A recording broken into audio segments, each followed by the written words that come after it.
کہہ رہے ہیں اس میں نہیں ہوتا. طبیعی طور پر یعنی جب یہ پیدا ہوتی ہے تو چھلکا بالکل بھی نہیں ہوتا اس پر. تو یہ کھا سکتے ہیں؟ نہیں کھا سکتے. اگر چھلکا نہیں ہے نہیں کھا سکتے تو ہمارے نزدیک اس کو نہیں کھا سکتے. ان کے پاس نہیں کھا سکتے, جی. مفتی صاحب کے پاس کھا سکتے ہیں. دو الگ مسالے کے مشارب ہیں. نہیں, کبھی کبھار یہ ہوتا ہے کہ بہت ہی باریک چھلکے ہوتے ہیں جو نیکڈ آئی سے ظاہری طور پر نظر نہیں آتے, مگر اگر آپ یہ اس کو چھلکے ہیں نا, اس کو ہاں جب سمندر سے نکلتے نا اس پہ چانے ہوتے ہیں, ایک ہاں. چھلکا ہوتے ہیں, چانے ہوتے ہیں, شائن مارتے ہوئے. جی جی جی جی بالکل وہی چھلکے ہوتے ہیں نا. تو اگر اس کو بعض اوقات یہ ہوتا ہے اگر توے پہ رکھیں تو وہ چھلکے اتر بھی جاتے ہیں. تو اگر چھلکے والی ہے تو جائز ہے. کیا نام بتایا اس کا؟ سارم بولتے ہیں سر. ہاں سارم. کوئن فش سارم. اگر چھلکا ہے تو جائز ہے. مگر وہ کہہ رہے ہیں کہ وہ نہیں کہہ رہے ہیں ہوتے ہیں. سمندر سے نکالو تو ہوتا ہے, اس پہ ہم لوگ برش مارتے ہیں, ہلکا برش آتا ہے. ہاں ہاں. اچھا, چاہے ایک ہی چھلکا کیوں نہ ہو نا, اگر چھلکا ہے تو جائز ہے. جس میں بالکل چھلکا نہیں ہوتا وہ کون سی ہے؟ پتل آتا ہے سر. وہ جو ایک سندھی میں جسے کھگا کہتے ہیں, وہ کون سی مچھلی, وہ کون سی مچھلی کہلاتی ہے؟ اس میں نہیں ہوتا بالکل. اچھا مفتی صاحب, ناپ تول کے حوالے سے احکامات شرعی کیا ہیں؟ کیونکہ کبھی کوئی چھوٹی مچھلی ہوگی, کوئی زیادہ ہوگی, اندر کوئی یعنی کھانا پینا ہوگا, اس کے کیا معاملہ؟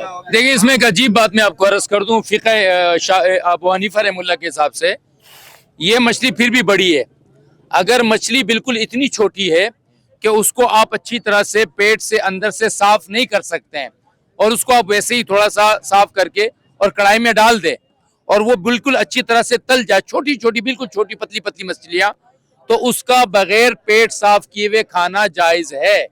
اچھا جی, یہ جو بڑی مچھلیاں ہیں, یہاں سے لے لیں ذرا, یہ شارٹ جی یہ جو بڑی مچھلیاں ہیں جیسے یہ مچھلی ہے, اس کا پیٹ صاف کیے بغیر آپ اس کو نہیں کھا سکتے ہیں, کیونکہ اس کا پیٹ صاف کرنا ہوگا. پیٹ صاف کرنا ہوگا جی, لیکن وہ جو چھوٹی چھوٹی اتنی تیسی مچھلیاں ہوتی ہیں جس کا پیٹ صاف کرنا بظاہر مشکل ہوتا ہے, اس کو ویسی کڑھائی میں ڈالتے ہیں تو بالکل فنگر فش کی طرح ہو جاتی ہے, اس کو آپ بغیر پیٹ صاف کیے اگر کھا لے تو فقہ حنفی میں اس کی گنجائش ہے. جی جی جی. آپ نے ایک بات کہی, میں آپ کی بات کہ یہ سانپ کی طرح لگ رہی ہے, یہ تو سانپ نہیں ہے, مارماہی نہیں ہے. ایک باقاعدہ مچھلی آتی ہے جس کا نام مارماہی ہے, وہ یہاں پتہ نہیں ہمیں بام بولتے ہیں. مارماہی ہے, شکل اس کی سانپ کی طرح ہے, لیکن وہ مچھلی کی قسم ہے. اس کا کھانا فقہ حنفی میں بالکل جائز ہے. ہمارے یہاں وہ جائز, ہمارے یہاں وہ جائز, آپ کے یہاں جائز نہیں. ہمارے یہاں وہ جائز. یہ دو معلومات آ گئی. مارماہی جو سانپ کی طرح ہوتی ہے, شاید سانپ ہی ہوا. جی جی. آپ کہہ رہے ہیں کہ وہ جائز نہیں اور آپ کے یہاں جائز. جی. ہم آگے چلتے ہیں اور جھینگے اور لابسٹر کے حوالے سے, آکٹوپس کے حوالے سے جانتے ہیں کہ اس کی کیا شرعی حیثیت ہے. آئیے ہمارے ساتھ. جی جی. اور یہ دیکھیے بھائی, یہ جھینگے بھی آ گئے, پرانس بھی آ گئے. یہ جگہ بنائیں گے یہاں اور ہم رکھ دیں گے, کھول بھی لیں گے تاکہ ذرا سے اس کو دیکھ لیں. اللہ کا بڑا فضل و کرم ہے. ایک تو سعادت یہ ہے کہ علماء کرام کے ساتھ بیٹھے ہوئے اور اپنے ملک میں, آزاد ملک میں بیٹھے ہوئے اور سمندر کے ساتھ بیٹھے ہوئے, اور اس وقت سمندری غذا تینوں قسم کی ہمارے پاس آ گئی, یعنی جو جس کے بارے میں بات ہوئی ہے حلال مخلوقات میں سے. دعا کرواتے ہیں, اللہم ھذا منک ومن فضلک وعطائک وبارک لنا فیہ وصوبنا ورب محتاجا الیہ رزقت فاحسنت اللہم اجعلنی من الشاکرین. بسم اللہ وعلی برکتہ. بسم اللہ الرحمن. یہ دیکھیے جی, مزیدار جھینگا ہے. میں تو بڑا یہ جھینگا جی, میں تو پہلی دفعہ یہ کھایا. کھا کے دیکھیں, پہلی دفعہ کھا رہے ہیں. یہ پہلی دفعہ.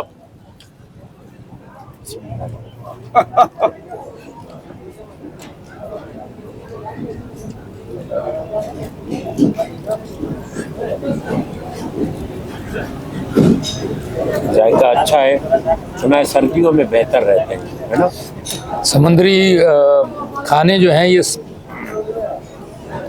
ہوتے ہی سردی کے لیے زیادہ. اچھا ویسے آپس کی بات ہے, شرم بھی نہیں آتی, یہ شرعی چیز ہے. اس تمام چیزوں کا خاص طور سے جھینگا وغیرہ کا مردانہ قوت سے بھی کوئی تعلق ہوتا ہے. بڑی تعریفیں سنی ہیں. دیکھیں یہ قوت بخش غذا ہے. ڈاکٹر کہتے ہیں کہ آپ کو کم از کم ہفتے میں ایک مرتبہ مچھلی کھانی چاہیے. جس کیلشیم کی, جس وٹامن کی آپ کو ضرورت ہے, اللہ نے اس میں کھوٹ کھوٹ کے بھری ہوئی ہے. تو ہم لوگ اس کے اوائڈ کرتے ہیں, تو سردیوں میں لے کر آ جاتے ہیں کہ یہ گرم ہے وہ ٹھنڈا کہ نہیں, اس کو کھانا چاہیے. تو جو گڈ کولیسٹرول ہے وہ اس میں بہت زیادہ ہے, اس سے آپ کے تمام جگہوں کو جو ہے وہ فائدہ پہنچتا ہے.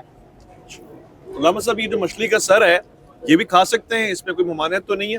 بالکل اس کو کھا سکتے ہیں, بلکہ اس میں تو زیادہ طاقت پائی جاتی ہے. اچھا. اور معمولاً جو لوگ ویک ہو جاتے ہیں, کمزور ہو جاتے ہیں, ان کے لیے تو کہا جاتا ہے کہ آپ مچھلی کے سر کا سوپ وغیرہ پیئیں, بہت زیادہ. آنکھ وغیرہ بھی سب کھا سکتے ہیں؟ جی جی, مچھلی بھی تمام ہی, ہاں تمام جتنی بھی چیزیں جو آپ کی طبیعت کے موافق ہے آپ اس کو کھا سکتے ہیں. یہ تو ذوق پر مبنی ہے. اب کوئی اس کا سفیدی وہ جو آنکھ ہے نکال کے کھا سکتا ہے, نہیں کھا سکتا ہے, یہ تو ذوق کا مسئلہ ہے. اچھا جی, سردیوں کا موسم ہے, میں اور مولانا کا پروگرام اس وقت کیماڑی کراچی کے ساحل کی اس پٹی کے اوپر ہو رہا ہے. علماء کرام میرے ساتھ ہیں, بہت ہی سنجیدہ ٹاپک ہے جس کے لیے میں بارہا زحمت دے رہا ہوں علماء کرام کو اور ان سے معذرت خواہوں, مگر یہ ضروری ہے. سردیوں کے موسم میں ایک عام رواج یہ ہے, مسلمان شیعہ ہوں یا سنی کیکڑے کا سوپ پیتے ہیں, اور ظاہر ہے ان تک یہ معلومات نہیں ہوتی, تو ہم آج یہ معلومات لینے کے لیے یہاں پر آئیں. دونوں علماء کرام کو میں یہاں لے کر آیا ہوں, کیکڑے کا سوپ جہاں پہ ملتا ہے, اور اس کی شرعی حیثیت کو ہم جاننے کی کوشش کریں گے. پلیز تشریف لائیے گا. السلام علیکم جی, خیریت سے ہیں؟ ٹھیک ٹھاک ہے طبیعت مزاج؟ شکر اللہ کا. یہ کس چیز کا سوپ ہے؟ یہ کیکڑے کا سوپ. کیکڑے کا سوپ کیکڑے کا جی. اچھا, بڑا زبردست ہوتا ہے, لذیذ ہوتا ہے, مزیدار ہوتا ہے, لوگ شوق سے پیتے ہیں, شوق سے دور دراز سے پینے کے لیے آتے ہیں. اور اس کے اور کیا کیا فائدے ہیں؟ یہ دمے کے لیے اچھا ہوتا ہے, سینے کے لیے اچھا ہوتا ہے, یہ فائدے ہیں اس کے. اچھا, آپ کتنے عرصے سے دے رہے ہیں یہ؟ میں یہ 3 سال ہو گئی. ماشاءاللہ, لوگ شوق سے پیتے ہیں. جی جی. ٹھیک ہے. علامہ صاحب, مجھے بھی بڑا دکھنے میں تو بڑا متاثر کن لگ رہا ہے, طاقتور چیز ہے, اور ہم یہاں پر آ کے ذرا سا پوچھنا چاہیں گے. یہاں پہ آئیے گا علی, سامنے سے. یہ ہمارے عقب میں ظاہر ایک بہت ہی میں کہوں گا ہر دل عزیز, کیونکہ لوگ دور دراز سے پینے کے لیے آتے ہیں. آپ کی شرعی حیثیت سے کیا رائے بنتی ہے کہ ایک مسلمان یہاں پر آتا ہے تو اس میں کوئی قدغن لگتی ہے؟ دیکھیں ویسے میں نے جیسے پہلے کہا کہ مسلک امام ابو حنیفہ رحمہ اللہ, چونکہ ہم پاکستان میں زیادہ تر اسی مسلک کے لوگ ہیں, ہمارے نزدیک جو مچھلی نہیں وہ حلال نہیں, جو مچھلی ہے وہ حلال ہے. اب جی یہ جو آپ کا کیکڑا ہے یہ مچھلی کی اقسام میں سے کسی قسم میں بھی نہیں آتی, لہٰذا ہمارے نزدیک صرف بیمار وہ شخص جس کو کسی مستند حکیم نے یا ڈاکٹر نے ریکمنڈ کیا ہو کہ دوسری دوائیاں ان کے اوپر اچھی طرح سے کام نہ آتی ہو, وہ آدمی آ کر یہ پیے تو اس کی گنجائش ہے.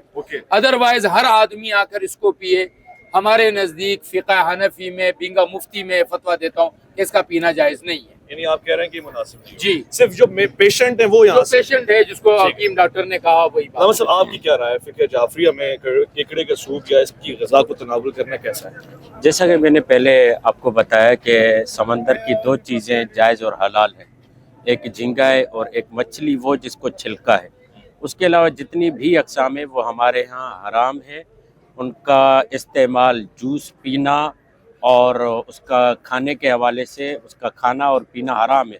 آپ نے کہا نامناسب ہے, نامناسب نہیں, حرام ہے. نامناسب ہونا الگ چیز ہے, حرام ہونا الگ چیز ہے. باقی اس کے علاوہ جو ہاں باقی اس کے علاوہ جو مفتی صاحب نے کہا کہ اگر کوئی حکیم اسے ریکمنڈ کرتا ہے تو وہ حکیم کے ذمے پر وہ اس کا استعمال کر سکتا ہے, مگر یہاں پر توجہ رہے کہ یہ حرام ہے, نجس نہیں ہے. نجس نہیں ہے سے مراد کیا ہے؟ اگر اس کا تیل نکال کر یا اس کی چیزیں اور بدن پر ملی جائیں یا استعمال کی جائیں تو اس سے نماز ہو سکتی ہے, اس سے نماز کو کوئی بھی رکاوٹ نہیں ہو. ہمارے جوس بیچنے والے نے پیچھے پشتوں میں کہا کہ ایسے بہت سارے فتوے میرے پاس موجود ہے, تو میں نے آپ سے عرض کیا نا کہ اصلاح کسی کی نہیں ہو سکتی ہے, ہمارا کام ہے بحیثیت مفتی ہونے کے ایک مسلمان کو اطلاع کرنے کی کہ آپ کے ذمے یہ چیز ہے, اب آپ اپنی اصلاح کرتے نہیں کرتے یہ ہماری ذمہ داری, ڈنڈا نہیں ہمارے. صاحب نے پشتوں میں یہ بات سمجھ لی ہے.